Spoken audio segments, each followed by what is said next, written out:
Hello everyone. तो हमारे कुछ क्वेश्चन रह गए थे थर्मोडायनेमिक्स में। फ़ोन की बैटरी है वो लो हो गई थी, तो अब कंटिन्यू करते हैं। तो हमारे 9th क्वेश्चन चला हुआ था।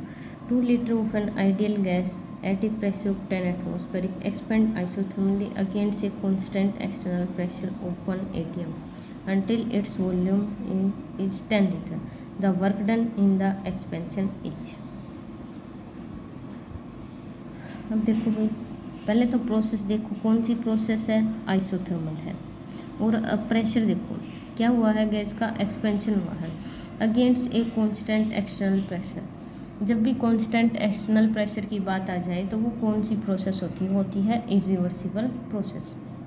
यानी कि कौन सी प्रोसेस है, आइसोथर्मल इरिवर्सिबल।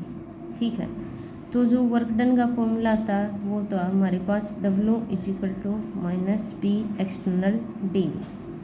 dV क्या है, चेंज इन वॉल्यूम। यानी कि पहले गैस की वॉल्यूम कितनी थी 2 लीटर और एक्सपेंशन के बाद आ गई 10 लीटर, यानी कि 10 - 2 8, यानी कि डेल्टा V कितना आया 8 लीटर आया।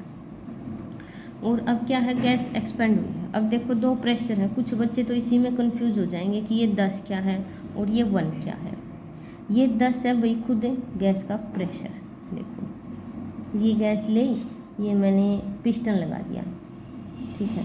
अब ये इसमें आइडियल गैस है, इसका जो खुद का प्रेशर है वो 10 atm है और जो बाहर का प्रेशर है वो 1 atm है। अब देखो, अब गैस का वो एक्सपेंड होना है तो जो बाहर का प्रेशर हो वो 10 से तो कम होना चाहिए, 10 से चाहे कितना ही कम हो जाए, ठीक है। अब क्या दे रखा है 1 है, तो गैस एक्सपेंड हो सकती है। और ये बोला गया कि कांस्टेंट एक्सटर्नल प्रेशर, यानी कि थ्रो आउट, जब तक वॉल्यूम 2 लीटर से 10 तक नहीं हो जाती, ये प्रेशर हमने 1 atm ही रखा। तो इस टाइप की प्रोसेस को बोलते हैं इरिवर्सिबल। अगर ये प्रेशर कांस्टेंट ना होता, अब ये वेरिएबल होता, तो फिर वो हम देखते कि वो रिवर्सिबल का केस बनता या फिर फाइनाइट स्टेप वाला। मैंने तीनों प्रोसेस आपको अच्छे से वीडियो में पढ़ा रखी है जब हमने थ्योरी करवाई थी। अब पी एक्सटर्नल देखना है, यानी कि किस प्रेशर के अगेंस्ट ये एक्सपेंड हुई। तो यानी कि पी एक्सटर्नल की जगह कौन सा प्रेशर लिखा जाएगा, 1 atm लिखा जाएगा। ये माइनस का निशान हम लगाते हैं इस फॉर्मूले में था, तो पी एक्सटर्नल की वैल्यू है 1, ठीक है।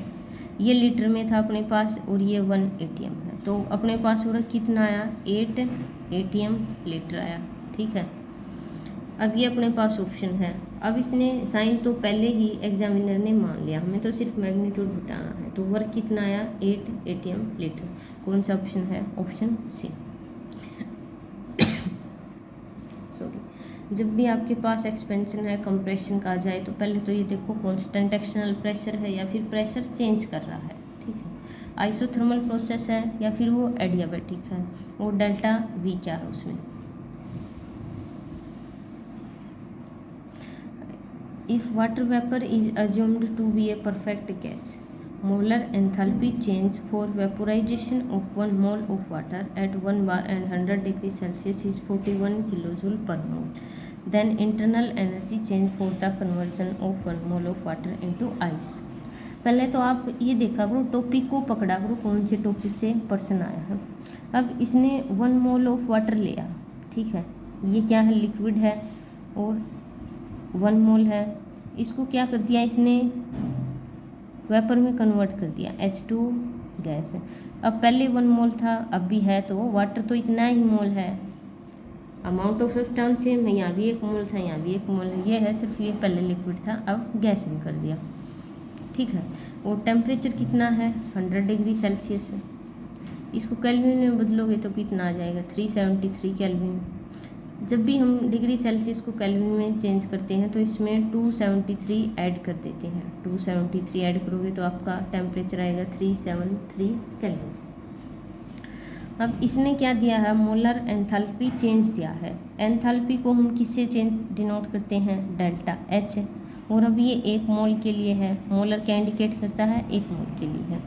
इसकी वैल्यू दे दी इसने, कितनी है 41 है किलो जूल पर मोल। किलो जूल का हम जूल में करेंगे तो 1000 से मल्टीप्लाई करते हैं, यानी कि इतने जूल है पर मोल है। अब इसने क्या पूछा है, इंटरनल एनर्जी का चेंज पूछा है। अब पहले तो आपको ये पता होना चाहिए कि टॉपिक कौन सा है, उसके बाद कौन सा फॉर्मूला लगेगा। अब डेल्टा एच दे रखा है और डेल्टा यू पूछा है, तो ऐसा तो सिर्फ दो ही फॉर्मूले होते हैं हमारे पास। एक तो होता है delta H is equal to delta U plus P delta V, एक होता है delta H is equal to delta U plus delta N G R T. ठीक है, अब देखो यहाँ मोल्स की बात चल रही है। ठीक है, एक मोल इस साइड है, एक मोल इस साइड है।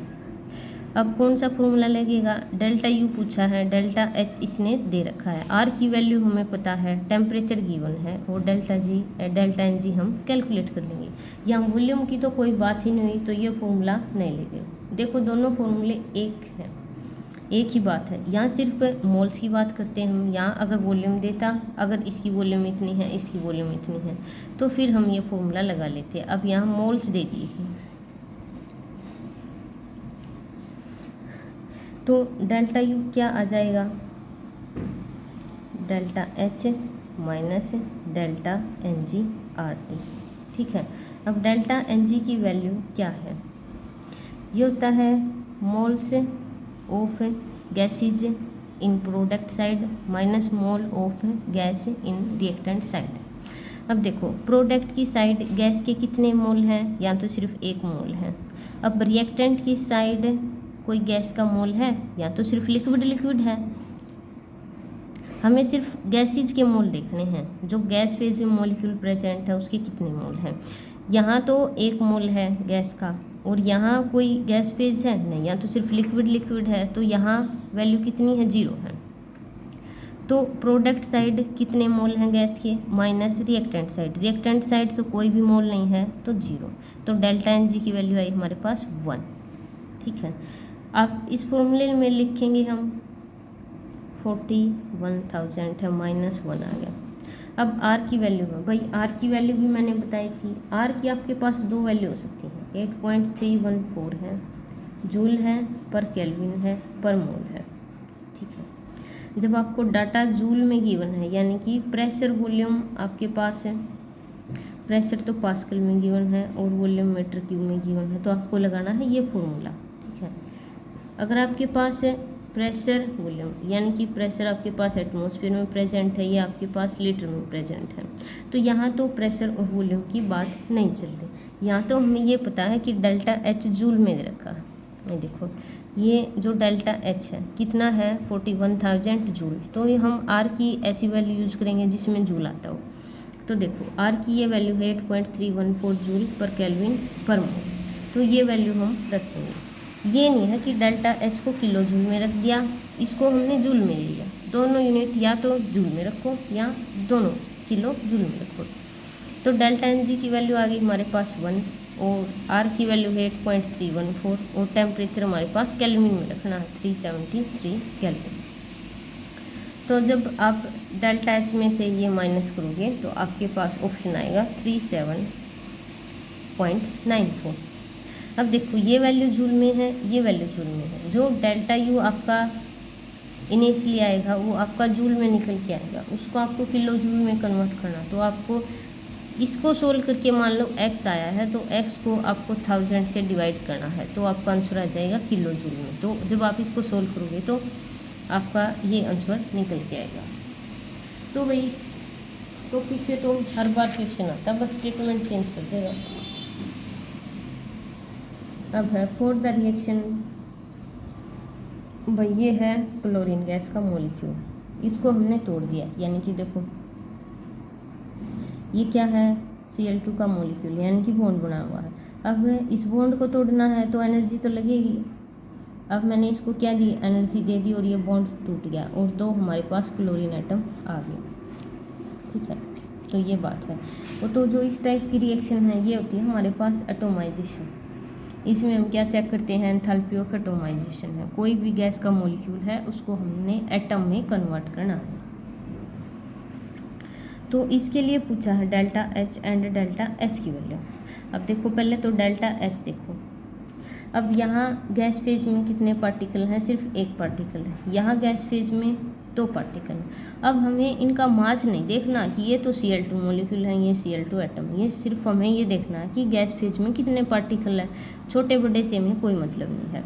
तो यहाँ तो सिर्फ एक पार्टिकल है और यहाँ अपने पास दो पार्टिकल हैं, तो जो एंट्रोपी है वो इंक्रीज हो गई, तो डेल्टा एस की वैल्यू क्या आएगी, पॉजिटिव आएगी। और अब है एंथैल्पी चेंज। एंथैल्पी चेंज, अब Cl के बीच में सिग्मा बॉन्ड है, सिग्मा बॉन्ड स्ट्रॉन्ग बॉन्ड होता है, इसको तोड़ने के लिए एनर्जी तो लगेगी, यानी कि एंथैल्पी चेंज कितना आएगा। जब हम सिस्टम को एनर्जी देते हैं तो हमारे पास क्या होता है, जो डेल्टा एच का साइन आता है वो पॉजिटिव आता है। तो delta H and delta S दोनों का साइन पूछा था, तो वो क्या आ जाएगा आपके पास, पॉजिटिव आ जाएगा। तो भैया आपका ये ऑप्शन है, ऑप्शन बी, ठीक है, बहुत पॉजिटिव, क्योंकि सिग्मा बॉन्ड है, बॉन्ड स्ट्रॉन्ग है तो एनर्जी देनी पड़ेगी, तो डेल्टा एच आया पॉजिटिव। और इसी तरह डेल्टा एस क्यों है, क्योंकि यहाँ दो पार्टिकल हैं, पहले एक था, तो दोनों चीज़ आपकी आएंगी positive. Which of the following gives entropy change of an ideal gas for isobaric process.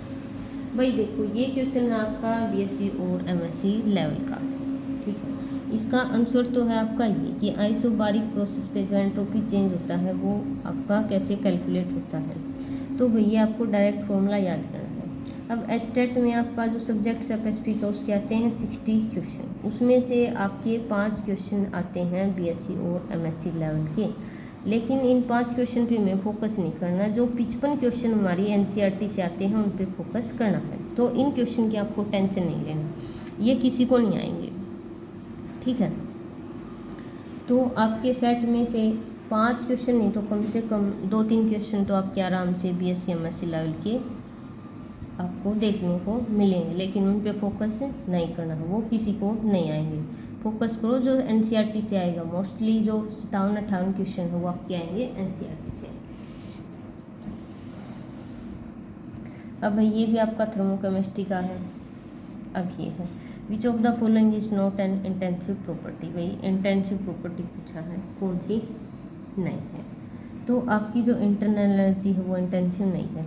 मैंने जब इस चैप्टर की थ्योरी करवाई तो आपको डिटेल में बता रहा कि कौन सी इंटेंसिव है कौन सी एक्सटेंसिव, तो आप वीडियो देख सकते हो। तो जो आपकी डेंसिटी है, टेम्परेचर है, प्रेशर है, ये आपकी इंटेंसिव है और इंटरनल एनर्जी इंटेंसिव नहीं है। इंटेंसिव कौन सी होती है, जो आपकी अमाउंट पे डिपेंड ना करे, और एक होता है एक्सटेंसिव जो अमाउंट पे डिपेंड करती है।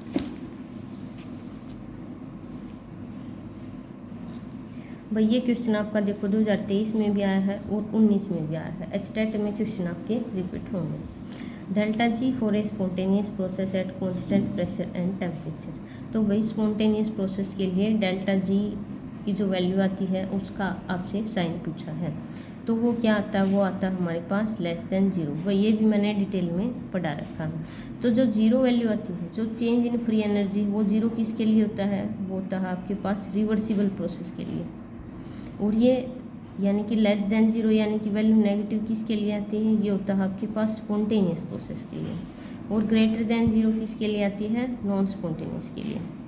तो एग्जामिनर है वो आपसे बस डायरेक्ट न्यूमेरिकल तो फिर भी कम देगा आपसे, जो स्पॉन्टेनिटी के क्राइटेरिया हैं वो एंथैल्पी की टर्म में, एंट्रोपी की टर्म में, डेल्टा जी की टर्म में डायरेक्ट क्वेश्चन पूछ रहा, तो सिर्फ आपको रिवाइज करके जानी है, ज़्यादा कोई बड़ी बात नहीं है। For ideal gas compressibility factor Z is, वो होता है भाई 1। अब देखो कंप्रेसिबिलिटी फैक्टर क्या होता है, PV/nRT, जेड होता है PV/nRT। और जो आइडियल गैस है वो इस इक्वेशन को फॉलो करती है, यानी कि PV/nRT के बराबर होता है। दोनों इक्वल हैं तो इन रेशियो आएगा, वो आएगा 1। तो भैया आपका जो गैसेज वाला चैप्टर है उसका क्वेश्चन है ये, जो अब आपका सिलेबस से रिमूव कर दिया है। लेकिन ये मैंने आपके सारे PYQ लिखे हैं, ये जो चैप्टर है ये अभी निकाला सिलेबस से, यानी कि 2024 में जो एचटेट हुआ था उसमें नहीं आया, लेकिन उससे पहले आया हुआ है, तो ये इसीलिए मैंने क्वेश्चन लिख दिया। लेकिन ये तो बिल्कुल बेसिक सी चीज़ है कि कंप्रेसिबिलिटी फैक्टर आइडियल गैस के लिए 1 होता है। ये आपके भाई 2020 के चल रहे हैं, वो तो गैसेज वाला चैप्टर बाद में निकला है सिलेबस से, 1-2 चैप्टर और निकल गए हैं। For the process to occur under adiabatic condition the correct condition is, adiabatic का मतलब है उस सिस्टम में जो हीट का चेंज है वो क्या है, 0 है। बस मैंने आपको 4 तरह की प्रोसेस बताई थी, एडियाबैटिक, आइसोकोरिक, आइसोबारिक, आइसोथर्मल, तो आपको सारी पढ़ के जानी है। तो एडियाबैटिक के लिए क्या होता है, जो हीट का एक्सचेंज होता है वो 0 होता है, तो कौन सा ऑप्शन आ जाएगा, ऑप्शन सी। अब चेंज इन टेम्परेचर 0 किसके लिए होता है, ये होता है आपके पास आइसोथर्मल के लिए, ठीक है। और ये प्रेशर किस में कांस्टेंट होता है, ये होता है आइसोबारिक के लिए। और ये वर्क डन की वैल्यू 0, ये किस केस में होगा, ये आइसोकोरिक में होगा, क्योंकि वॉल्यूम कांस्टेंट है, तो डेल्टा V 0 तो W 0। और ये आपके पास एडियाबैटिक का होगा। तो मैंने सारा डिटेल में आपको थ्योरी की वीडियो में करवा रखा है, तो आप वो वीडियो देख सकते हैं। अब ये है भाई 2021 के, predict the entropy change in the following reaction. अब देखो एंट्रोपी से भी डायरेक्ट है, न्यूमेरिकल तो पूछता ही नहीं, चाहे तो क्राइटेरिया पूछ लेगा या फिर वैसे कोई रिएक्शन ले लेगा, तो बहुत आसान क्वेश्चन आते हैं। तो छोड़ के एक बार भी आप इन क्वेश्चंस को, एक बार आप मेरी वीडियो देख लोगे और रिवाइज कर लोगे तो फिर आपका कोई भी नंबर नहीं कटेगा। अब एंट्रोपी के लिए क्या है, देखना है कि गैस फेज में कितने पार्टिकल, यहाँ तो गैस फेज में 1 पार्टिकल है, यहाँ गैस फेज में आपके पास 2 पार्टिकल हैं, ठीक है। यानी कि ये H2 मॉलिक्यूल है, ये सिग्मा बॉन्ड तोड़ना हमें तो एनर्जी लगेगी, तो हमारे पास 2 हाइड्रोजन एटम आ जाएंगे। तो अगर इसके लिए डेल्टा H पूछे तो क्या आएगा, पॉजिटिव आ गया, क्योंकि सिस्टम को हमें एनर्जी देनी पड़ रही है, क्योंकि सिग्मा बॉन्ड है, स्ट्रॉन्ग है। और अगर डेल्टा S पूछा है इसने, डेल्टा S क्या होगा, यहाँ 2 पार्टिकल हैं, यहाँ 1 है, तो डेल्टा S आएगा पॉजिटिव। यहाँ सिर्फ डेल्टा S पूछा है तो आएगा पॉजिटिव, यानी कि एंट्रोपी आपकी इंक्रीज होगी। Which of the following is an intensive property, तो इंटेंसिव प्रॉपर्टी भाई कौन सी होगी आपकी, टेम्परेचर होगा। तो मैंने आपको सारी डिटेल में करवा रखी है, तो आप सिर्फ एक बार भी पढ़ जाओगे तो भी आपका 1 नंबर सिक्योर हो जाएगा।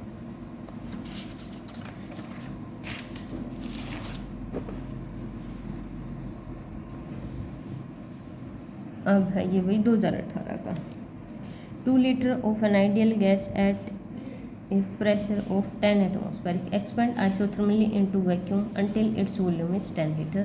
How much work is done in expansion? अब देखो सेम स्टेटमेंट है, मैंने ऐसा इक्वेशन पहले भी करवाया हुआ है इसी वीडियो में। वहाँ क्या है, प्रेशर वहाँ 1 एटमॉस्फेरिक है, यहाँ वैक्यूम में एक्सपेंशन है। जो वैक्यूम में हमारा प्रेशर होता है वो होता है 0, और अपने पास वर्क का क्या फॉर्मूला होता है, -P एक्सटर्नल डी होता है ना।